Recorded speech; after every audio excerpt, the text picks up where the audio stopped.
একটি চঞ্চল বানর বাস করত। সে ছিল খুব চালাক, কিন্তু একই সঙ্গে একটু অহংকারীও। সে সব সময় নিজেকে সবচেয়ে বুদ্ধিমান মনে করত এবং অন্যদের নিয়ে ঠাট্টামশকরা করত। একদিন একটি কুমির নদীর ধারে বিশ্রাম নিচ্ছিল।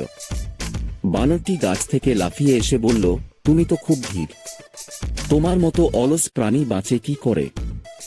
কুমির শান্তভাবে হেসে বলল, প্রত্যেকের নিজস্ব গুণ আছে বন্ধু, অহংকার না করে তা বুঝে নেওয়াই ভালো। কিন্তু বানর শোনে না। সে প্রতিদিন কুমিরকে উপহাস করত, একদিন জলে ঢিল ছুঁড়ে, একদিন পাকা জাম ফল ছুঁড়ে। কুমির কিছু না বলে সহ্য করত। একদিন কুমির ঠিক করল, যেমন কর্ম তেমন ফল, এখন সময় এসেছে তাকে শেখানোর। পরদিন কুমির গাছে এসে বলল, বানর ভাই, আমি একটা নতুন গাছ খুঁজে পেয়েছি যেখানে আরো সুস্বাদু ফল আছে, চলো তোমাকে নিয়ে যাই। বানর লোভে পড়ে কুমিরের পিঠে চেপে নদী পার হতে শুরু করল।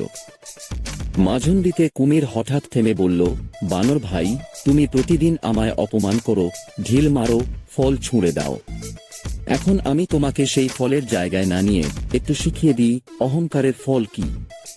বানর ভয় পেয়ে ক্ষমা চাইল, বলল, ভুল করেছি বন্ধু। কুমির তার ক্ষমা গ্রহণ করল, কিন্তু বলল, মাফ পেয়েছো আজ, কারণ তুমি অনুতপ্ত, কিন্তু মনে রেখো, যেমন কর্ম তেমনই ফল।